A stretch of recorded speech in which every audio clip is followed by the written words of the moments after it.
harka fuunee akkam jirtu hordoftoota Oromoo Koo chaanaalii. Kuni Oromoo Koo chaanaalii. Ani immoo Burtukaan Danuuti. Oromoo viidiyoo biraadhaan gara keessanitti deebi'ee dhufeera. Oromoo kan inni isinitti agarsiisu qiqqilii mana keenya keessatti haala salphaa ta'een akkamitti hojjetan isa jedhudha. Egaa warrooti na barbaachisan warrootan as bira kaa'adheedha. Isaaniin eegan tooraan isinitti beeksisee booda gara hojii isaatiitti darbina. Oromoo Koo channel like share subscribe gochuu hin dagatinaa. Egaa warrooti na barbaachisanii egaa as biraa wantoota na barbaachisanii hojii koo hojjetachuu fi isaaniin qabadhee kunoo dhiyeesseera. As biraa akkasinitti mul'atu lafeedha. Lafee fi foonidha kun jechuudha. Isaan kana as biraa qaba. As biraa akkuma ilaaltanii timaatimii shifeessee mureen qaba. Inni kuni qaariyaa isa xixiqqoodha akkasitti mummuradheen qaba. Inni kuni qaariyaa isa gurguddaadhaa fi inni kun baala xibsiiti jechuudha. Baala xibsiitiif qaariyaa isa gurguddaadha. As biraa immoo akkuma ilaalaa jirtanii qullubbii fi jinjibiladha. Haala kanaan harkaan mure shifeessee jechuudha. Inni kun immoo shunkurtiidha. Shunkurtii haala kanaan shifeessee muradheera. As biraa irdiin qaba. Bifa isaa ittiin bareechachuuf jechuudha. Inni kun irdiidha.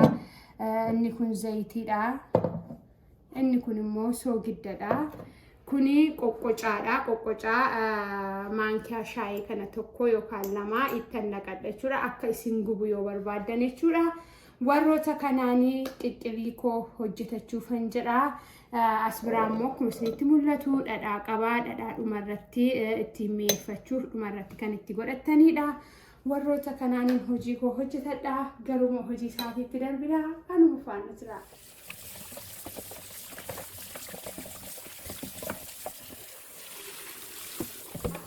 As biraa immoo foon keessanituma miiccatanii as biraa maalan qaba. Bishaan irra kaawwadhee akkasittiin danfifachaa jira. Bishaan akka inni danfu maaliif hin barbaade foon isa miiccitanii yeroo fiddanii itti naqxanii wal faana hundumti isaayyuu wal faana akkasii bishaatu taasisa jechaadha. Kanaaf bishaan koo danfaa jira. As biraa immoo foon sila miicce jechuudha. Amma itti naquun jalqaba jechuudha. Miiccadhee fideera. Laficha jechuudha fooniin jedhee. Lafee keessan akkas gootanii isa miiccattanii qulqulleeffattanii jechuudha. Akka gaariitti qulqulleessuu hin irraanfatinaa. Amma isaa akkas godheen irra kaawwadha jechuudha. Inni kun as biraa naa danfa jechuudha.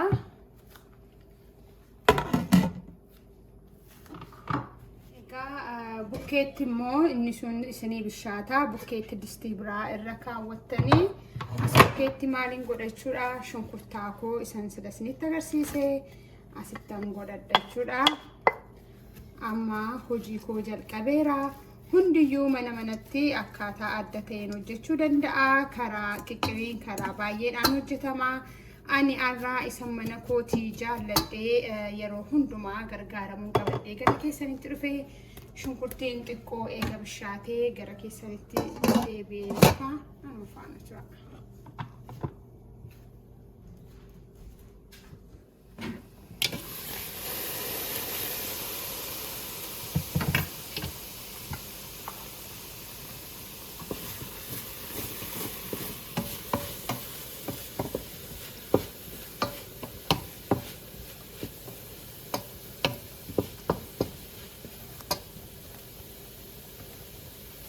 Akkasumatti shunkurtiin keessan bishaataa maalitti godhachuudha.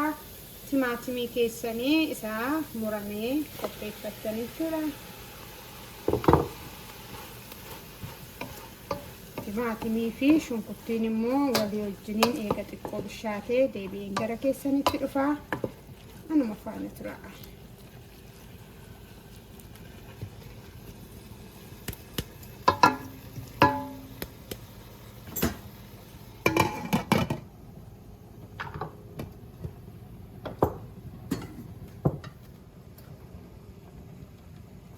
Asbiraa egaa akkuma isin ilaalattanii lafeen bishaataa jira.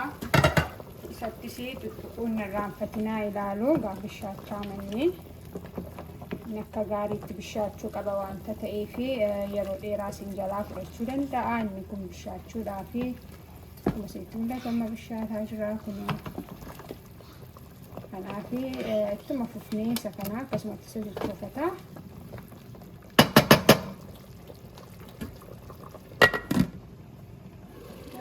Isa kana ittaanee maalan godhaa amma kana ittaanee jechuudha. Zayitiin itti godhadha jechuudha. Asbiraa zayitii qaba.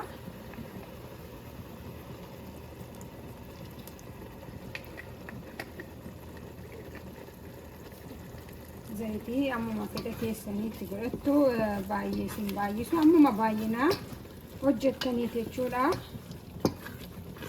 Amma zayitiin keenya immoo gaafannee shunkurtii zayitii timaatimiin keenya akka gaariitti gaafa bishaatu deebiin gara keessanitti dhufa. Anuma faana tura.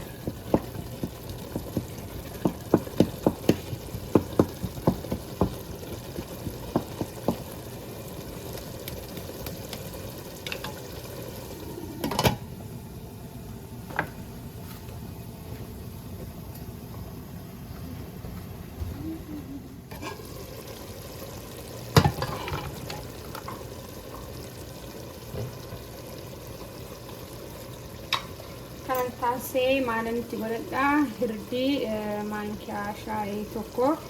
Hirdiin tokko baay'ee dhageessisaa tokko dafee dhageessisu amma kan kun baay'ee wanta dafee dhageessisu baay'ee ittiin baay'isu akkasuma maankiyaa shaayii kana tokkotti manitti godhadha.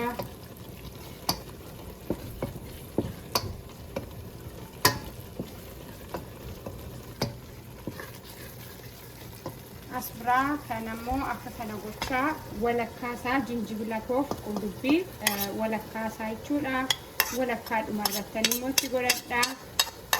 Walakkaasaa akkana godhee eegan itti naqee booda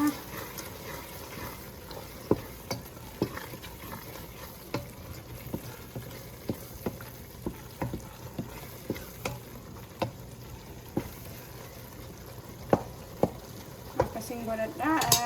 Taansee immoo ammas maalitti godhaa qaariyaa isa shukriisee muree asumatti godhaa.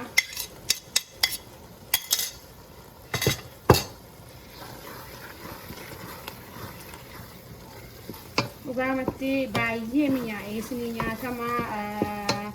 Yoo mallee nyaatillee nama didee kun akkuma intiniittillee appitaayitii namaa banee namaaf nyaachisa. Kanaaf haala kanaanii hojjettanii mana keessanitti yoo yaaltan baay'ee bareedaadha jedhee kan qabadhee gara keessanitti dhufee. Egaa kun gaafa bishaatu immoo deebiin gara keessanitti dhufa. Anuma faana tura.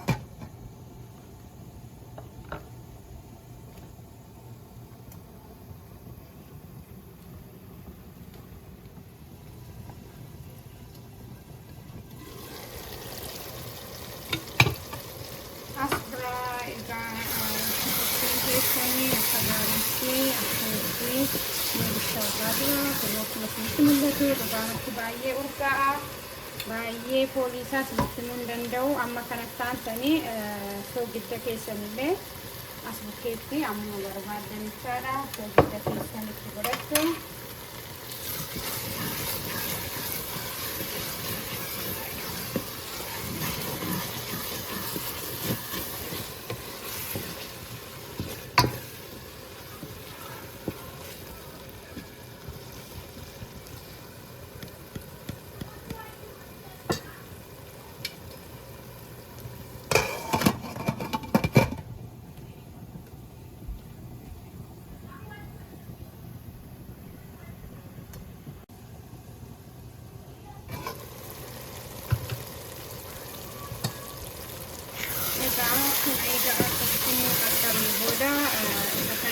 qopheessisnee gara kanaatti darbine jechuudha. Kuni bifa kana fakkaatuun bisheeffadheera geessiseera jechuudha. Kun shaboos qabaa wanti hundumti isaa amma qophaa'eera jechuudha. Isa kana fuutanii gara isa danfaa jirutti waan gara gashitaniif kun ammas biraan nu ga'eera jechuudha. As biratti waan qadaadadha. Isa kanatti gara gashachuudha. Kun bishaateera kun akka as biratti isinitti mul'atu.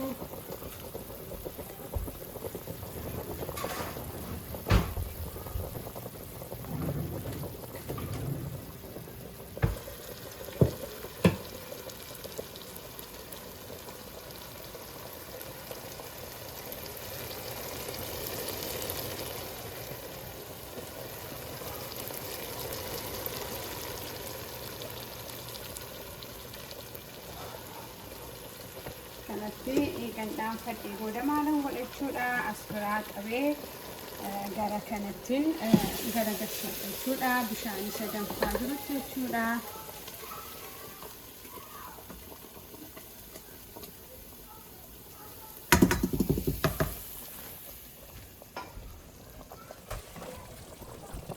Qiqqiliin keessanii bifa kanaanii itti mul'atama.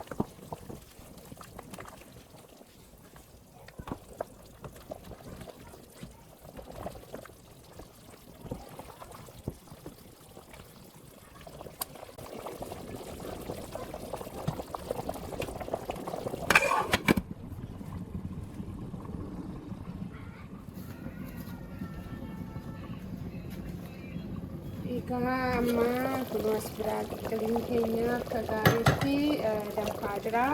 Qullubbii fi jinjibilaa sasila irraa hambifadhee isanitti naqaa amma dhumarratti. Egaa foonsaa bishaachuusaa lafee keessanii ilaaluu qabdu. Amma kan koo qaqqabeera jechuudha.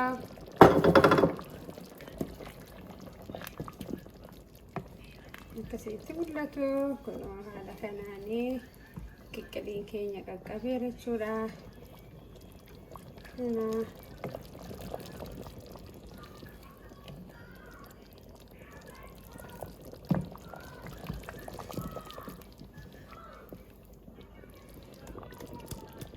Amma qullubbiin inni nuun ammatti nan immoo xinnoosee wajjiniin eega danfee booda deebiin gara keessatti.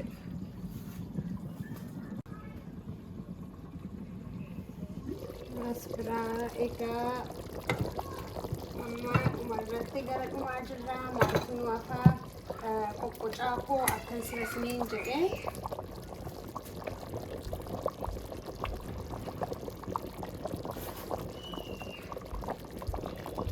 akkumani sirasnitti himee maankiyaa shaayii tokko qoqqocaallee tan godhadha akka xiqqooshee gubee dhandhamni isaallee akka isinii mi'aawu jechuudha. Egaa ijoolleen hin nyaatanii qiqqiliin kun xinnoosee hin gubaa kanuma nama guddaadha jechaadha.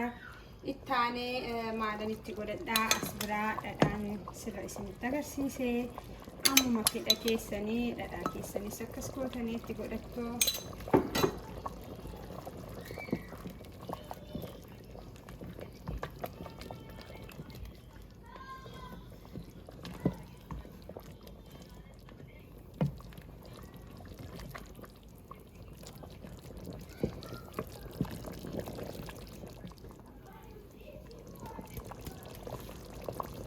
Erga dhadhaa keessan akkas gootanitti naqattanii booda immoo dhumarratti qaariyaadhaa fi baala xibsii sila akkasitti qopheeffannee isa asitti godhanna jechuudha. Kunoo qaariyaan keenyas egaa qiqqiliin keenya xumurameera jechuudha. Bifa kana fakkaatuun ani mana koo keessatti qopheeffadheen gargaarama. Isinis akka itti dhimma baatanii dhugaamatti baay'ee mi'aawaa jedhee kan qabadhee gara keessanitti dhufe. Egaa viidiyoo biraadhaanii torbee biraa hanga walitti deebi'utti dhiyeessee immoo maal akka fakkaatu isinitti agarsiisa.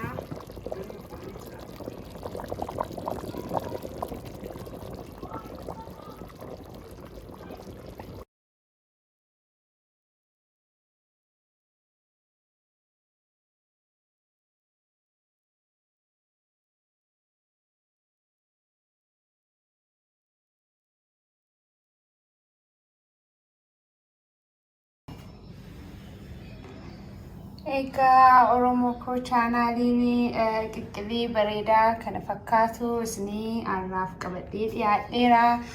Mana keessanitti yaaltanii akkasiin gargaaramtanii abdii guddaan qaba.